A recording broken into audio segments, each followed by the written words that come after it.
Shalom saudaraku yang dikasihi Tuhan. Kembali lagi bersama saya Ronald Tahe Sitepu dalam program Kohelet Modern Channel. Bagaimana kabar saudara semua? Saya berharap kita semua dalam penyertaan dan perlindungan Tuhan. Dan tentunya baik-baik saja. Kali ini saya ingin membahas topik yang sama dengan yang sebelum-sebelumnya, yaitu terkait dengan virus corona yang dihubungkan dengan ibadah. Namun sebelumnya mari kita berdoa. Bapa di sorga, terpujilah namamu dari kekal sampai kekal. Kiranya channel ini menjangkau banyak jiwa-jiwa untuk kemuliaan namamu. Dan berkatilah setiap orang yang telah mendukung channel ini. Di dalam nama Yesus hambamu berdoa. Amin. Terkait dengan virus corona, sebenarnya topik ini sudah saya bahas dalam 3 video. Yang pertama ini dengan judul tampilan depan, kamu masih punya iman? Tanda tanya. Lalu inti dalam video tersebut adalah jangan lebay dan jangan takut secara berlebihan menghadapi virus corona. Karena Tuhan berjanji menyertai kita yang dicatat dalam Mazmur pasal 91 secara khusus ayat ke-6 sampai yang ke-7. Penyakit menular tidak akan menimpa kita, itu janji Tuhan. Lalu yang kedua, seperti ini, polemik kekristenan. Video ini saya buat karena saya melihat ada pandangan pro dan kontra yang terjadi di medsos. Ada yang mengatakan kita terus saja ibadah di gereja. Ada yang bilang jangan, pemerintah sudah menghimbau kita harus ibadah di rumah saja. Dan saya lihat polemik itu terus terjadi sehingga terjadi 2 kubu.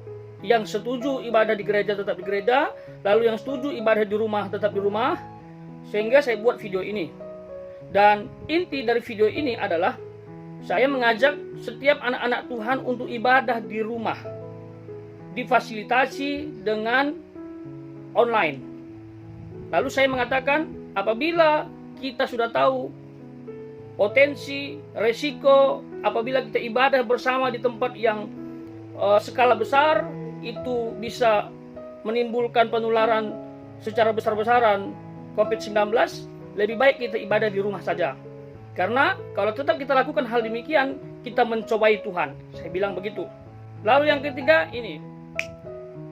Judul tampilan depannya gara-gara corona. Ibadah di gereja atau di rumah. Saya melanjutkan pembahasan terkait dengan polemik kekristenan tadi. Yang bingung. Dan pro dan kontra terus terjadi. Ibadah di gereja atau di rumah. Kalau ibadah di gereja, kita menunjukkan beriman dan mengandalkan Tuhan. Kalau kita ibadah di rumah, katanya nggak beriman, takut sama pemerintah. Lalu intinya saya jelaskan dalam video itu, kalau kita ibadah di rumah, ini bukan berarti kita tidak beriman. Justru ini kita berhikmat. Seperti itu, kalau kita ibadah di gereja dalam skala besar, kita menantang bahaya. Ini justru tidak boleh. Kali ini saya ingin melanjutkannya, karena video saya yang ketiga ini mendapatkan tanggapan dari saudara kita seiman. Saya tidak salahkan, saya pahamlah terkait dengan situasi ini. Lalu beliau mengeluarkan ayat Alkitab yang sering digunakan pengkhotbah juga terkait dengan ibadah, yaitu Ibrani pasal yang ke-10 ayat yang ke-25. Kita baca dulu, demikian bunyinya. Janganlah kita menjauhkan diri dari pertemuan-pertemuan ibadah kita seperti dibiasakan oleh beberapa orang, tetapi marilah kita saling menasihati dan semakin giat melakukannya menjelang hari Tuhan yang mendekat. Ayat ini memang berbicara tentang ibadah. Ajakan untuk setiap orang percaya beribadah. Dalam ibadah itu kita bisa saling menasihati, saling menguatkan, dan kita harus semakin giat melakukannya menjelang hari Tuhan atau menjelang kedatangan Tuhan menjemput orang percaya. Dan diingatkan jangan seperti orang kebanyakan yang tidak mau beribadah.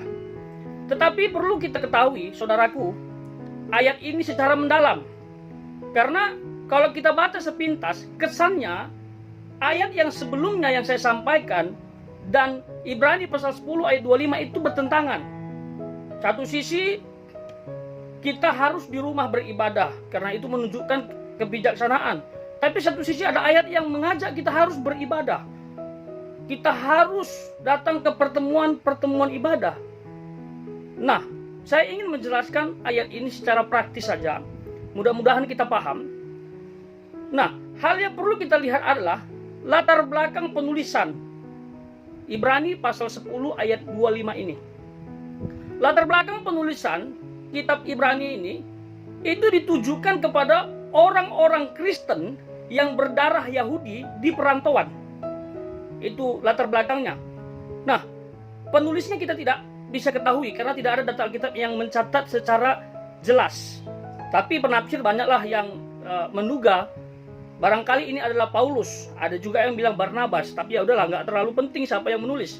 Tetapi kitab ini ditujukan kepada orang percaya yang ada di perantauan. Perantauan yang pada saat itu mengalami banyak masalah.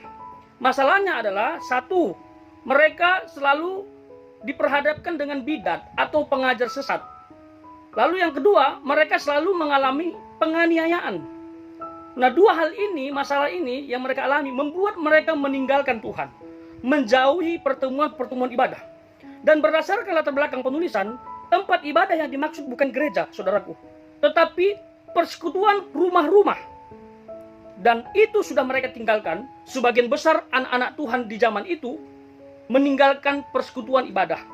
Sehingga turunlah firman Tuhan ini. Sehingga firman Tuhan ini ditulis oleh si penulis melalui kuasa Allah.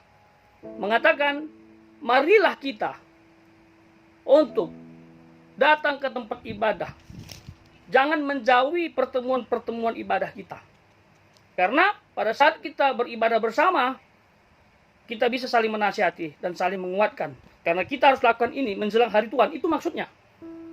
Karena kalau orang tidak beribadah, bagaimana bisa dikuatkan? Sementara situasi jemaat pada saat itu mengalami penderitaan yang luar biasa. Bahkan ada yang sampai dibunuh, ditangkap. Dan ada juga pengajar sesat yang tersebar di mana-mana, yang siap untuk merobohkan iman mereka. Sehingga si penulis mengajak, come on, jangan tinggalkan persekutuan ibadah kita. Karena pada saat ibadah ini, kita punya kesempatan untuk belajar firman Allah secara mendalam. Belajar Alkitab lebih jelas. Apa maksud dan tujuan Tuhan kita menjadi pengikutnya. Begitu maksudnya, saudaraku. Latar belakang penulisan kitab Ibrani ini. Jadi kalau kita implikasikan ke situasi saat ini, itu berbeda. Kalau sekarang kita tidak relevan untuk mengikuti ayat ini. Karena kita sudah ibadah. Kita ibadah kan sebelumnya di gereja. Lalu tiba-tiba keluar ayat. Mari kita ibadah. Mari kita datang ke persekutuan ibadah. Jangan tinggalkan persekutuan ibadah. Yang gak cocok. Orang sudah ibadah kok diajak beribadah lagi. Jadi kita yang ibadah di rumah bukan sedang meninggalkan ibadah seperti jemaat di zaman kitab ini ditulis. Kita ini sedang memindahkan tempat ibadah. Ibadahnya tetap, fasilitasnya online, imannya tetap kepada Yesus Kristus. Jadi kalau kita belajar secara komprehensif seperti yang saya bilang di video saya yang ketiga, itu ya begini. Kita nggak bisa menelan ayat Alkitab atau menangkap ayat Alkitab secara mentah-mentah. Kita perlu belajar secara mendalam. Kita bisa lihat secara kontekstual. Kita bisa lihat secara historikal. Bila perlu, kita bisa gunakan literal, bahasa asli, yaitu Yunani. Untuk menjawab ini, saya hanya gunakan penafsiran kontekstual dan historikal, yaitu latar belakang penulisan. Jadi saya pikir ini sudah bisa menjawab dan tidak bertentangan sama sekali, saudaraku. Ayat ini lebih tepat digunakan untuk mereka yang sudah tinggalkan Tuhan. Yang namanya Kristen tapi sudah tinggalkan Tuhan Yesus. Mungkin faktornya bermacam-macam. Mungkin karena pasangan hidup. Mungkin karena karir. Mungkin karena ekonomi. Mungkin karena apa saja. Mungkin bagi mereka kekristenan tidak masuk di akal. Ya, itulah setiap orang berbeda-beda. Nah, bagi mereka yang meninggalkan Tuhan karena faktor yang lain tadi, yang berbagai tadi, ya semoga bertobat kembali kepada Tuhan. Nah, ayat ini gunakan. Come on. Jangan tinggalkan pertemuan-pertemuan ibadah. Kembali ke sini. Supaya imanmu semakin kuat. Ayat ini relevan untuk mereka yang sudah meninggalkan Tuhan. Tapi kita yang ibadah di rumah, maaf sekali lagi, kita bukan sedang meninggalkan ibadah. Nah, ini yang saya bisa bagikan supaya ayat sebelum dan ayat ini tidak bertentangan. Saya gunakan tafsiran yang akurat. Tafsiran yang akurat bukan tafsiran yang ada di kepala kita. Tapi tafsiran yang akurat adalah ada di Alkitab. Kontekstual dan historikal yang saya gunakan tadi ada di Alkitab. Saya tidak punya waktu banyak untuk menunjukkannya dalam kitab Ibrani. Tetapi kalau kalian baca, saudara baca dari ayat pertama sampai selesai, saudara akan temukan bahwa orang-orang Kristen di zaman itu adalah orang Kristen yang sedang mengalami banyak tantangan. Tantangannya adalah penyesatan dan juga penganiayaan yang bisa merenggut nyawa mereka. Sehingga, come on, marilah ibadah. Dan pada saat itu musuh mereka adalah pemerintah. Tapi saat ini pemerintah tidak musuh kita, tapi sahabat kita, teman kita yang harus kita bantu, kita dukung supaya COVID-19 ini cepat berlalu. Come on. Belajar Alkitab secara komprehensif dan secara cerdas. Lihat konteksnya. Jangan langsung main comot-comot saja, saudaraku. Biarlah firman Tuhan yang saya ulas ini memberkati kita. Semoga kita ibadah di rumah-rumah itu cepat berakhir, karena kita sudah kangen ketemu di gedung gereja yang sudah Tuhan bangun. Dan kita berdoa COVID-19 cepat berlalu. Sudah terlalu banyak korban. Bagi saudara yang bisa menolong mereka yang mengalami kesusahan, tolonglah. Karena seperti itulah orang Kristen. Bagi kita yang bisa mendoakan saja, doakan juga saudara kita.